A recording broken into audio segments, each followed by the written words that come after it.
Have you ever apologized for things that weren't your fault? Do you feel guilty when you put your own needs first? Or maybe you've spent your entire life trying to make everyone happy, yet somehow still feel like you're never enough. What if these aren't just personality traits? What if they're survival skills you learned as a child? Today, we're uncovering the hidden signs you may have been raised by a narcissistic parent, and why so many people don't realize it until adulthood. Stay until the end, because one of the final signs is so common that millions of people mistake it for being a good person. Before we begin, subscribe for more psychology insights that can help you better understand yourself and the people around you. When people hear the word narcissist, they often imagine someone obsessed with themselves, someone arrogant, someone who constantly demands attention. But narcissism isn't always obvious. Some narcissistic parents appear loving, generous, and even admired by others. They may provide food, shelter, education, and opportunities. From the outside, everything looks fine.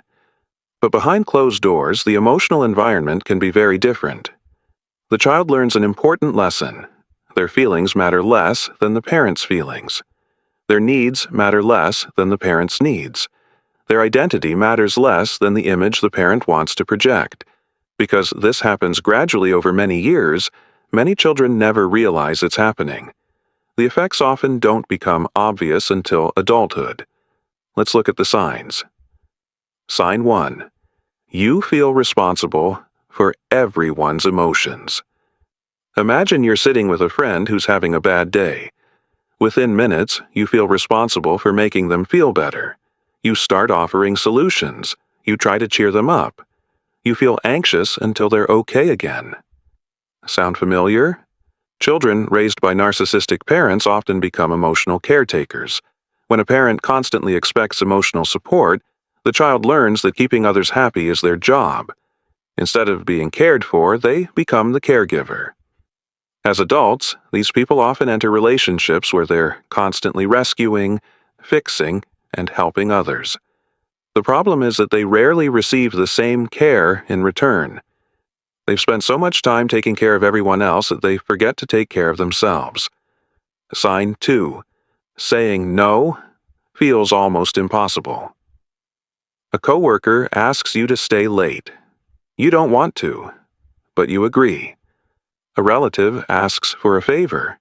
You're exhausted, but you say yes. Someone crosses your boundaries. Instead of speaking up, you stay silent. Why? Because somewhere deep inside, saying no feels dangerous.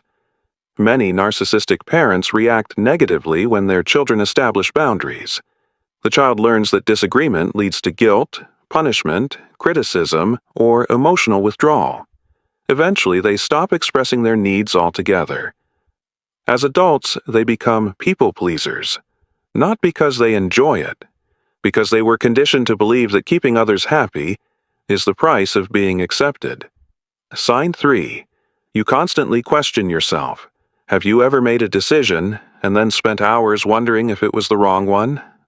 Do you often seek reassurance before making even simple choices? Children naturally trust their own experiences, but narcissistic parents often undermine that trust. A child says they're hurt. The parent says they're too sensitive. The child feels upset. The parent says they're being dramatic. The child remembers something happening. The parent insists it never happened. Over time, the child learns a dangerous lesson. Maybe I can't trust my own thoughts. Years later, that self-doubt remains. You second-guess yourself. You seek approval. You rely on others to tell you what's right. Not because you're incapable, because you were taught not to trust your own judgment. Sign 4. Success never feels satisfying. You achieve a goal. For a moment, you're happy. Then, a voice inside says, "That's not enough. You could have done better." What's next? Children raised by narcissistic parents often grow up chasing approval instead of fulfillment. Their achievements become a way to earn love and validation. Maybe they got straight A's. Maybe they became successful professionals. Maybe they're constantly striving for more. But no achievement ever fills the emotional gap. Because what they really wanted wasn't success. They wanted unconditional acceptance. And those are not the same thing. That's why some of the most accomplished people still feel inadequate inside. Sign 5. You apologize excessively. Pay attention to how often you say sorry. Someone bumps into you. You apologize. A waiter brings the wrong order. You apologize before mentioning it. Someone interrupts you. You apologize for speaking. This habit may seem harmless, but it often reveals something deeper. Many children raised by narcissistic parents learn that avoiding conflict is essential. They become hyper-aware of other people's reactions. They apologize to keep situations calm, to avoid criticism, to prevent rejection.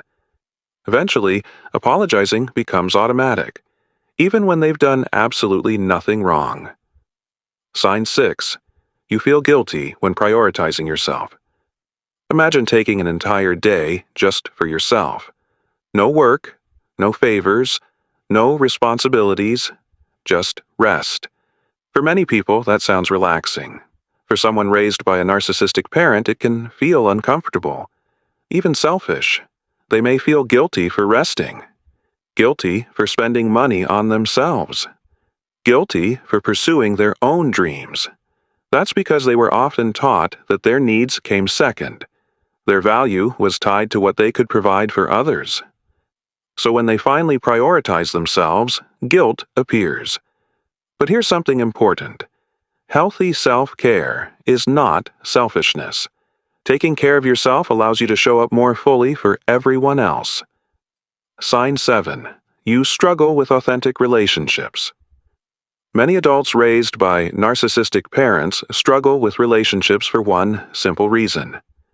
They never learned what healthy emotional connection looks like. They may tolerate disrespect. They may attract controlling partners. They may avoid vulnerability altogether. Some become overly independent. Others become overly attached. Both patterns often stem from the same place, a childhood where love felt conditional, where acceptance depended on behavior rather than genuine connection.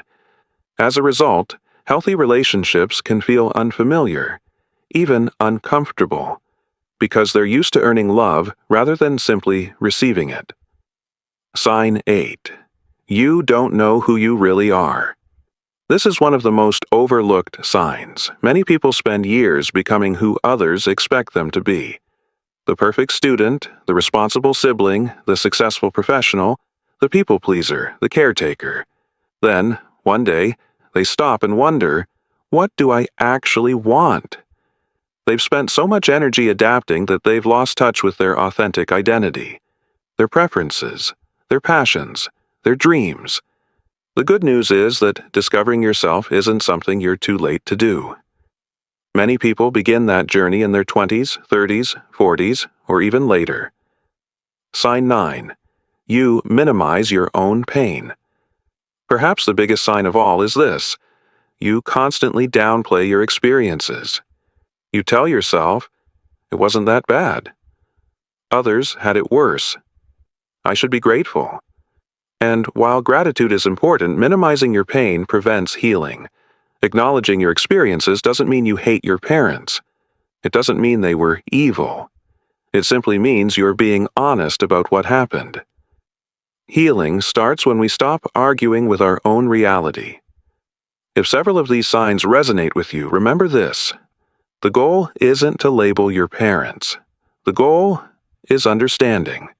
When you understand where certain patterns came from, you gain the power to change them.